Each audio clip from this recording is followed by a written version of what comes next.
Uniso Economia.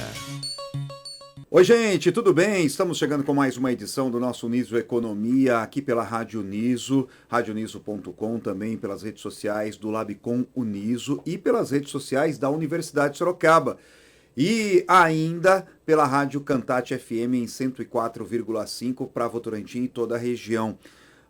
Tenho que destacar aqui que hoje conosco nessa gravação a técnica está a cargo de Jéssica Toffoli, que também faz toda a parte de produção e edição. Também a Ana Sou está conosco hoje, técnica de som hoje, a Ana Sou. A apresentação de Douglas Vale e a coordenação geral é da professora Evenise Batista. E eu preciso destacar também que estamos ficando famosos, professor, porque a Universidade de Sorocaba nos deu a oportunidade de também estar nos pátios aqui da universidade. Então, o nosso Uniso Economia está começando a ganhar um corpo diferente, ganhando um espaço diferente. Legal. Estamos nas redes sociais, estamos nas rádios e a universidade também distribuindo esse conteúdo nos pátios, acima de tudo, no bloco administrativo aqui da universidade. Volta e meia eu acabo recebendo uma imagem, uma foto. Olha só, tá passando o Uniso Economia por aqui, muito legal, além de outros programas que nós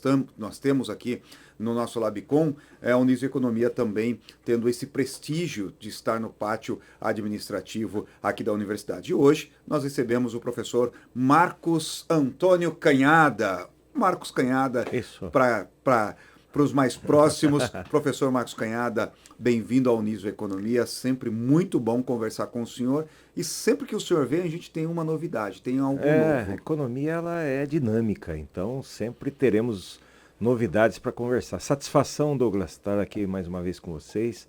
Parabenizo aí a toda a equipe do Labicom, a professora Evenise, por manter essa trajetória, por acreditar nesse processo. A economia ela é muito dinâmica, ela tem muito interesse e a gente quer contribuir. Estaremos sempre aqui que formos chamados para conversar e tentar trazer um pouco da nossa experiência aí naquilo que está no momento, né, sendo tratado. Professor, é um assunto que essa semana nós tivemos a chamada Super Quarta, né? A Super Quarta é quando acontece, eu estou aprendendo, viu, professor? É quando acontece a reunião do Copom, junto com o Banco Central, e aí eles fazem principalmente decisão sobre taxa de juros, se reduz, se mantém ou se aumenta. E, para surpresa talvez de 0 pessoas, talvez de muita gente, o Copom reduziu a taxa de juros de 15% para 14,75%. 0,25% de queda. Qual a importância desta redução da Selic para nossa população de uma forma geral, professor? Legal, esse assunto é muito importante e essa notícia ela vinha sendo aguardada, porque nós percorremos um período de elevação. Vamos fazer uma rápida explanação aqui da importância da Selic e o que ela significa, né? O nome Selic é Sistema Especial de Liquidação e Custódia.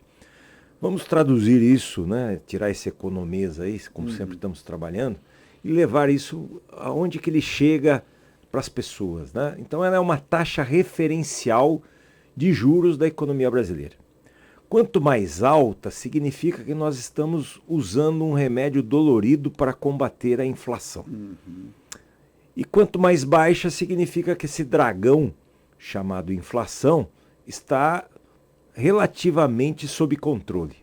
A inflação é o pior imposto para a sociedade. A gente fala muito de imposto, que existem muitos impostos, mas a inflação é o imposto mais pesado, é o mais oneroso, principalmente para as camadas de população que têm menor renda e que são assalariados.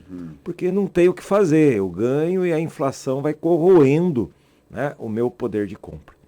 Então, nós tivemos um período de tendência de elevação dessa inflação e mandamos aí a Selic para um patamar muito elevado. Agora, o Copom, Comitê de Política Monetária, são os diretores do Banco Central, se reúnem a cada 45 dias, e foi agora a quarta-feira que se reuniram. Então, após uma longa expectativa, se chegou à conclusão, e eu acho que foi uma conclusão, nós já vamos falar do cenário que a gente está vivenciando, uma conclusão complexa, né? Porque temos aí um estimulador de inflação, que nós já vamos comentar sobre ele, que está pairando. Então, há um dilema, né? A economia vive sempre em dilemas. Então, a partir de uma percepção, e o Copom, para a gente entender, o Banco Central, ele não trata da inflação amanhã, nem depois de amanhã. Normalmente as ações elas estão para um horizonte de cerca de 9 meses. Então, o Banco Central, percebendo que no horizonte de longo prazo, de 9 meses, a inflação estaria sob controle, ele começa agora então a trazer uma redução. Isso vai trazer um efeito para a sociedade como? A Selic, como eu disse inicialmente, é uma taxa referencial de juros. Portanto, ela arrasta todas as outras taxas que nós temos. O cheque especial, o carnê lá das casas onde XYZ, onde a gente faz as compras, né? O carnezinho, ele está orientado pela taxa referencial chamada Selic. Então, se a taxa começa a cair, a gente tem uma expectativa que esses juros irão cair também. Isso é muito legal no sentido que a inflação, na análise da autoridade monetária, que tem responsabilidade por manter a inflação controlada, já que é um imposto muito pesado para a sociedade, está percebendo que nesse horizonte a tendência da inflação é entrar em arrefecimento. E isso é bom, por quê? Porque o dinheiro vai ficar mais barato. E o dinheiro barato é importante para os investimentos.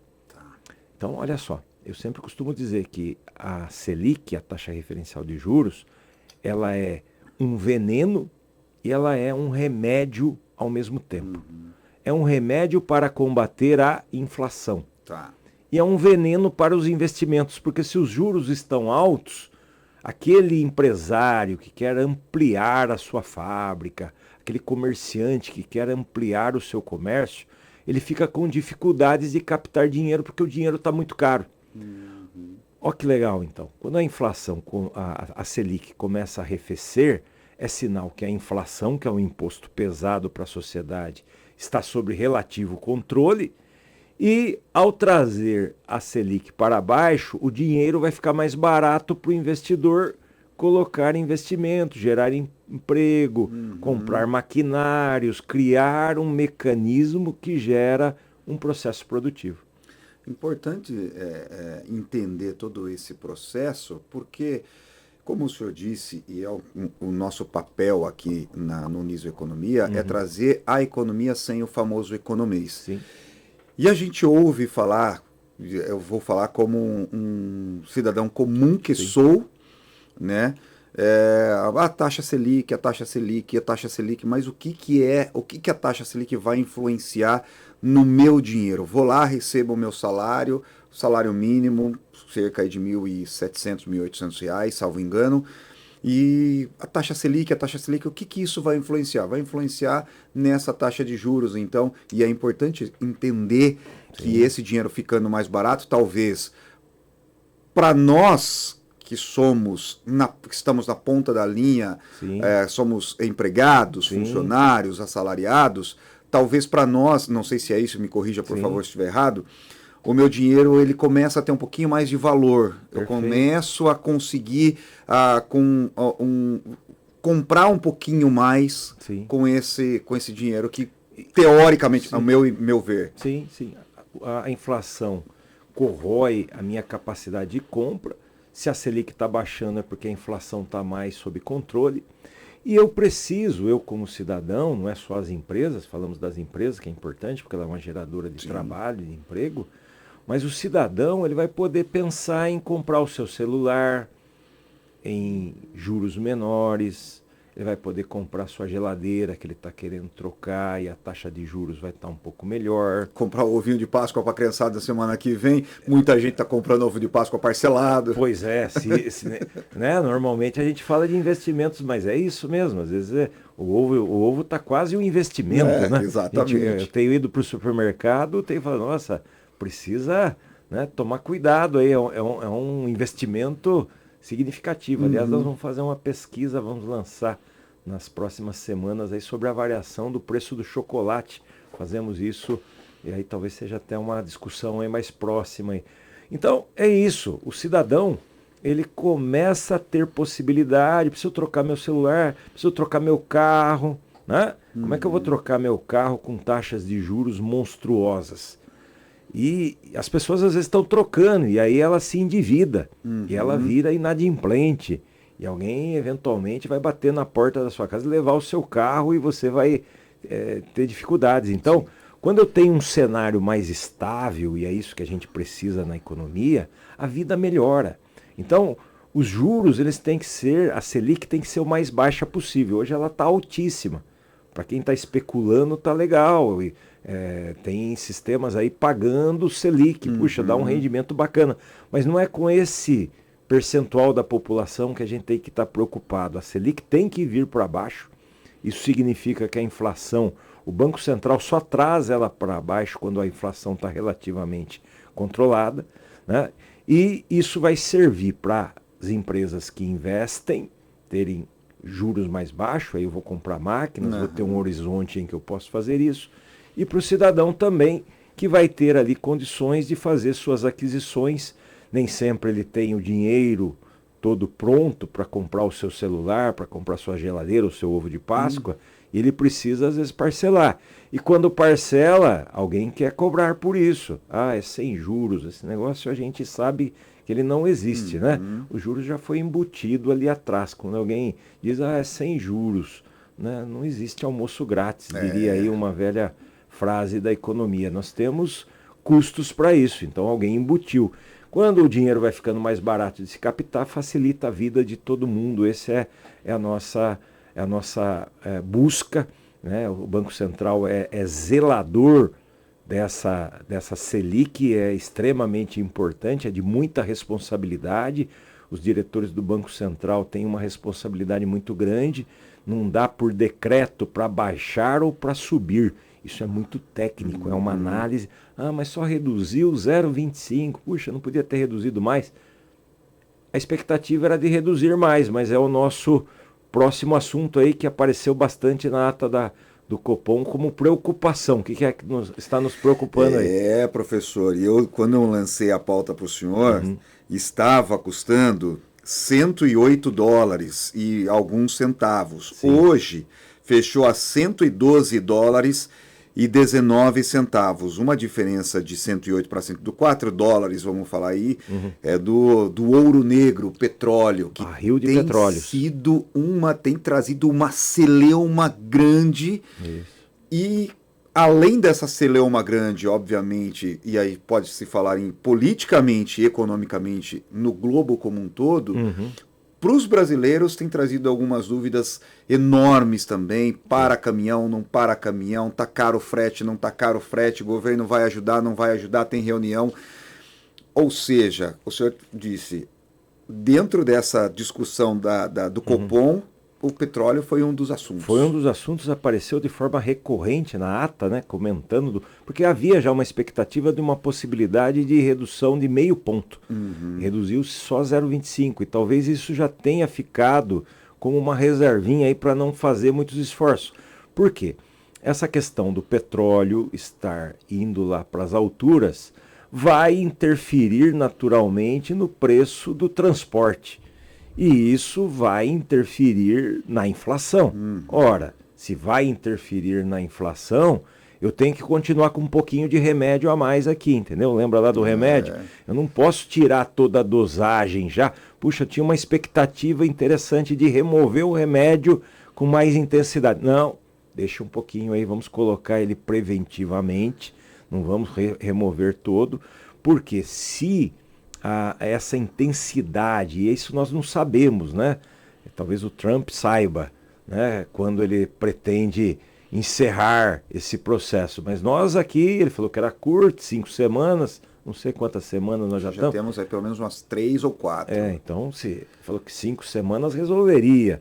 Mas não sei, guerra não é uma coisa que a gente tem. Exatamente. As coisas vão acontecendo, o processo, a resistência do outro lado muda. Às vezes interesses econômicos, né, que estão na pauta, por você ficar mais aí um tempo, talvez isso traga vantagens. É terrível, a guerra ela tem aspectos muito terríveis aí ocultos nesse processo. Então, se a gente ficar mais tempo com esse preço, né, você já percebeu, eu já percebi, fui abastecer hoje, que o preço da gasolina já mudou. E às vezes mudou até antecipadamente dos efeitos. Esse é um problema. Por que que muda? As pessoas, eu estava refletindo hoje, o que acaba acontecendo? Está aumentando a demanda. Aonde está aumentando essa demanda? As pessoas estão andando mais? Não. As pessoas estão colocando mais reserva no seu tanque. Exato. Então aquele sujeito que colocava R$50, R$100 e não enchia, nesse momento ele começou a encher. Ele falou, puxa, vai que para os caminhões, vai que esse preço dispara. E isso gera no ofertante uma tranquilidade. Fala, puxa, tem mais demanda, olha a fila.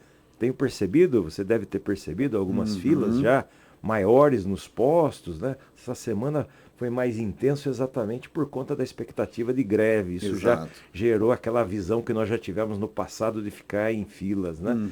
Mas também é isso, as pessoas estão procurando mais.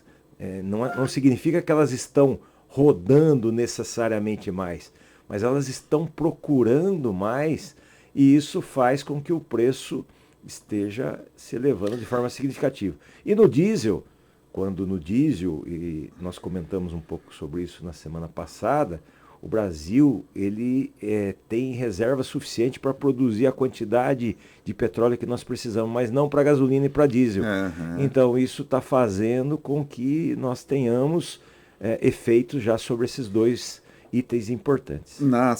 Ainda essa semana eu conversava com o presidente, estou tentando encontrar o nome dele aqui, presidente do Sincopetro, aqui de Sorocaba, é Jorge. Jorge, sim, conheço. E ele me disse o seguinte, que havia sim uma preocupação, mas com essa situação que o senhor... Então o que o senhor disse agora vem bem ao encontro do que o Jorge disse, repito, presidente do Sincopetro aqui em Sorocaba, sobre essa procura, oferta e demanda. Sim. E essa oferta e demanda é o que vem realmente, o que pode trazer problemas. Nesse momento, ainda parafraseando o que disse o Jorge, não havia um risco de desabastecimento pela simples falta do produto, mas sim pela grande procura desse produto. Perfeito. E é muito interessante, a análise é essa. Não é que a pessoa começou a rodar mais com o seu carro, mas ela começou a reservar no seu estoque. Eu mesmo comecei a fazer isso. Eu normalmente deixava o meu tanque baixar lá para zero e ia lá no posto encher. Estava com meio tanque. Ontem falei, opa, já vou encher. Então, veja, a demanda começa a se manifestar de forma diferente. E a maioria da população, às vezes, nem enche o tanque. Então, ele coloca ali aquela dosagem, R$50, R$100, mas nesse momento ele começa a encher o tanque. De medo, de receio. E isso, por si só, faz o ofertante falar, opa, estão muito interessados na gente, vamos colocar mais 10 centavos, ou mais 20, quem sabe mais 30. E vai criando aí um processo inflacionário nesse elemento. E há um momento, professor, deixa eu só fazer a menção aqui correta, o Jorge Marques, ele é presidente da regional do Sincopetro, da regional Sorocaba do Sincopetro. E o que ele disse vem bem ao encontro, né, com o que o senhor disse. Então, é realmente entender que existe essa questão. E num momento como esse que nós estamos vivendo, aquela dica que o senhor sempre traz para a gente aqui, que é fazer a pesquisa, ou então eu vou boicotar, não tem muito como se boicotar, porque a gente precisa desse tal combustível para essa locomoção, seja para ir para o trabalho, para a faculdade. Sim. Fica mais difícil. São duas regrinhas sempre que em economia a gente fala, né? Pesquisar, privilegiar o mais barato, tem que continuar, porque existem variações por aí. Hoje mesmo eu passei em postos que eu abasteço e diferenças já bastante significativas. Então, privilegiar sempre aquele que está mantendo um preço maior. E tem a questão também, a nossa frota, falando de combustível, ela tem uma frota bastante flex, né? Então aí começa aquela coisa. Então, se a gasolina, o petróleo que está com problema, eu vou passar a usar o etanol. Aham. Só que aí você vai aumentar a demanda do etanol e o ofertante do etanol já percebe isso e ele também bota o... Pode perceber que o etanol vem vindo. O que tem a ver com o etanol? Né? Estava explicando isso para minha filha. O etanol não tem nada a ver com a crise, porque ele é nosso, ele é fabricado aqui, não houve alteração, mas há alteração na demanda, porque pessoas vão falar, puxa, gasolina nesse preço eu não vou colocar etanol. O sujeito percebe lá também, ele fala, opa, estão me desejando mais, podemos colocar mais centavos aqui, e pode ver que ele vem dentro da mesma proporção subindo. Então é um momento delicado, a gente vive num momento... em momentos delicados eu sempre costumo dizer que a gente tem que manter a atenção e aproveitar as crises, né? Eu sempre estou nas aulas falando muito sobre crises e a gente tem que entender que na crise às vezes aparece oportunidade de aprendizados. Né? Eu diria que uma oportunidade de aprendizado, por exemplo, a gente precisa refletir sobre essa nossa incapacidade de refinar petróleo, né? Então nós temos dificuldade, nós temos um óleo difícil, exportamos ele e trazemos para cá. No passado nós tivemos problemas aí com os grandes investidores, lá na época do petrolão, né? Naquele período tivemos problemas e as empresas envolvidas acabaram se afastando, tiveram dificuldades e a gente parou de investir o que precisávamos investir em processo de continuidade, de crescer as refinarias, né? Então talvez seja um aprendizado, precisamos retomar esse processo, precisamos investir mais tecnologia, pesquisa, inovação, né? Entender as características do nosso petróleo, da necessidade para ter refinarias que a gente pudesse aproveitar melhor e depender menos lá do Estreito de Hormuz. Quer dizer, nós temos que entender que isso é uma reflexão muito grande. Essa reflexão, professora, nós temos mais um assunto para tratar aqui, mas essa reflexão ela é importante. Eu tenho destacado muito isso em alguns outros locais em que a gente sempre está circulando, porque quando o senhor fala, nós temos que investir em pesquisa, temos que investir na busca, há que se pensar também em planejar esse futuro. Nós não estamos, o Brasil não tem o hábito de fazer esse planejamento para o futuro. Perfeito. Mas esse investimento na pesquisa, na ciência, ele tem ficado um pouco para trás. O senhor, como um professor universitário, como um cientista, precisa dar essa dica para nós e chamar a nossa atenção até para as gerações que estão chegando. Perfeito. Nós precisamos, o Brasil como um todo, precisa voltar a investir na ciência novamente, como já fizemos num passado não tão distante, né, professor? Perfeito. Esse assunto me interessa muito. Esse é o assunto que mudaria o país de patamar, entendeu? Elevaria a gente para outro patamar. Eu vou dar um dado aproximado, mas o Brasil, em pesquisa e tecnologia, ele investe algo em torno de um ponto, alguma coisa, por cento do PIB. Isso não dá para sair do patamar do subdesenvolvimento. Você pega os países que estão em desenvolvimento, eles estão investindo 3,5%, 4,5% do PIB. Essa reflexão, né, nós estamos em época de eleição e tal, essa é uma reflexão importante, né? Eu gostaria de ouvir propostas de isso, eu vou investir, não precisa ser, é difícil num país como o nosso mudar de 1,3 para 4, que seria o ideal. Mas eu quero ouvir alguém dizer assim, olha, nós vamos sair de 1,3 e vamos para 2,5 no final do meu mandato. Aí a gente começaria a ver modificações de processo, a gente ia começar a enxergar os nossos netos, filhos, bisnetos vivendo num país diferenciado. Então, isso não está no radar. Né? Nós investimos muito pouco, nós temos muita dificuldade. Quando tem crise, a gente retira disso. Normalmente local, né? É desse local que a gente fala, opa, pega a verba lá da pesquisa e tecnologia.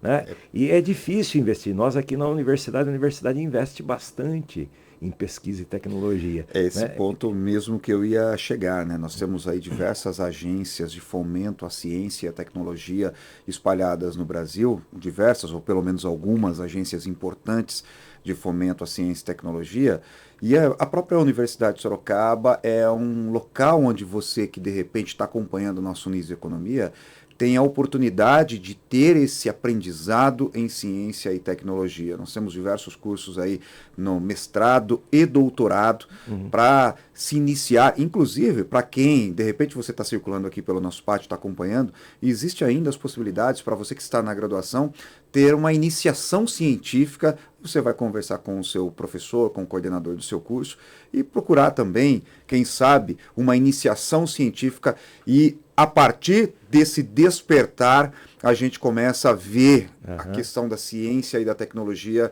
com outros olhos. Eu confesso que eu não tinha esse olhar.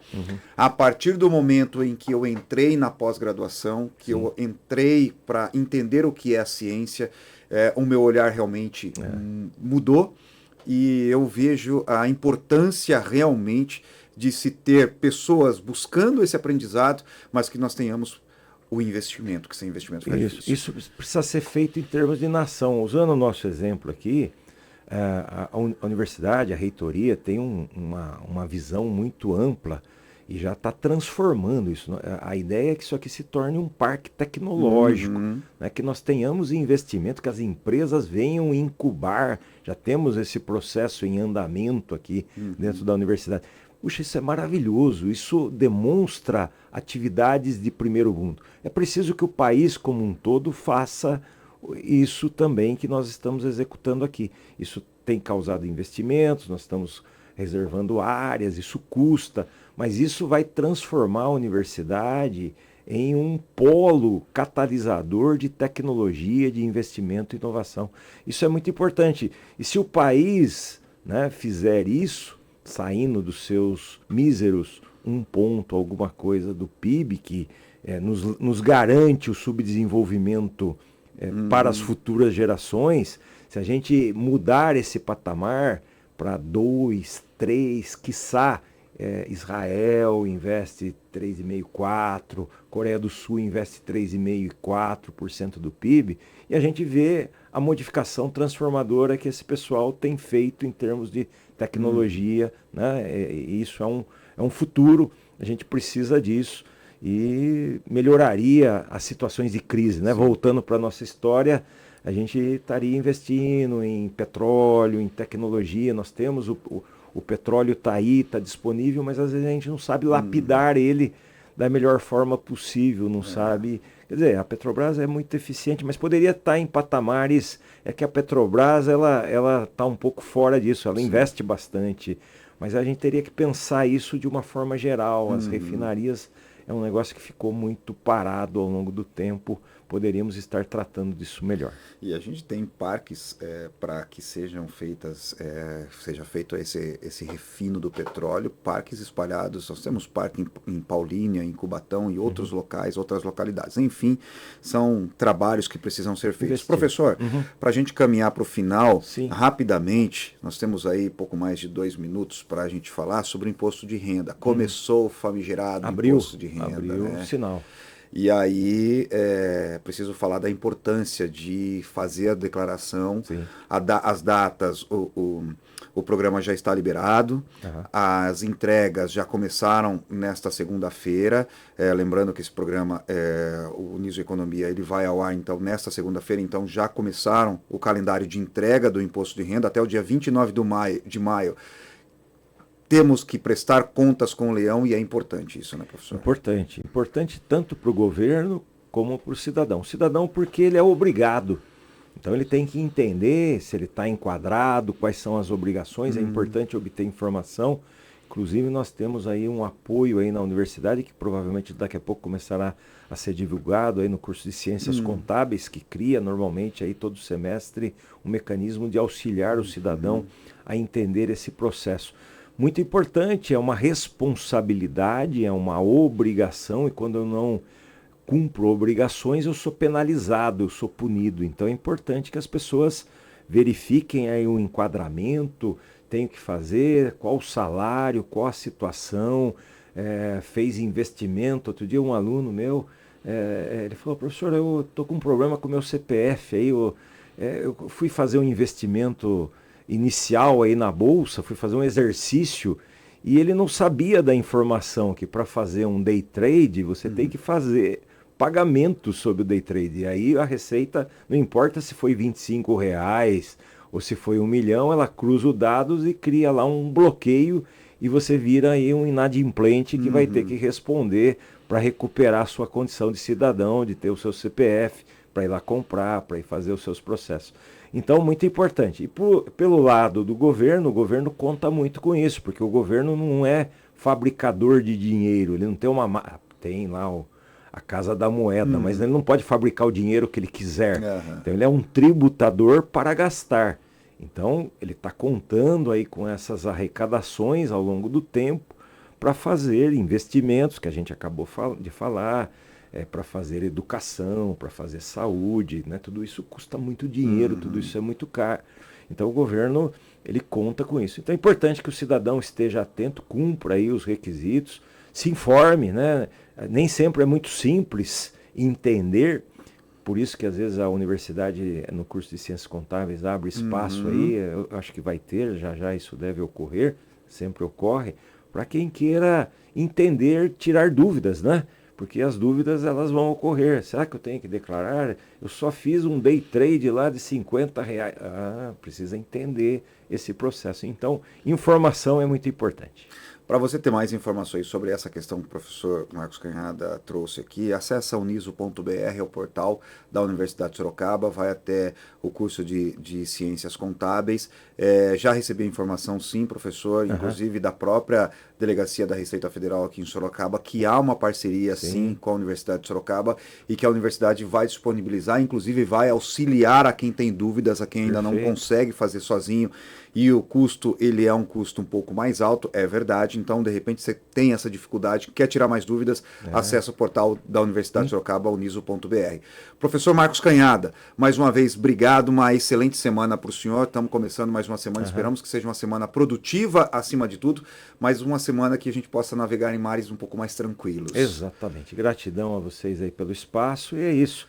É navegar dentro do mar como ele está. Se ele está revolto, temos que navegar. Se está mais tranquilo, temos uma flexibilidade. É navegar, aprender a navegar dentro do mar que está oferecido. Desejo a todos felicidades e saúde aí nessa semana. Rede social, LinkedIn. LinkedIn uso bastante, mas tenho lá também Facebook, tenho Instagram. Seguir lá, a gente está sempre publicando aqui, isso aqui, nós vamos estar publicando aqui um Reels aí. Sempre é importante para chamar atenção, para dar visibilidade, e isso vai ampliando, vai criando uma rede. É assim que nós crescemos. Parabéns aí ao Labcom, parabéns por essa disponibilidade. A gente sempre fica feliz e vai estar aqui sempre que for chamado.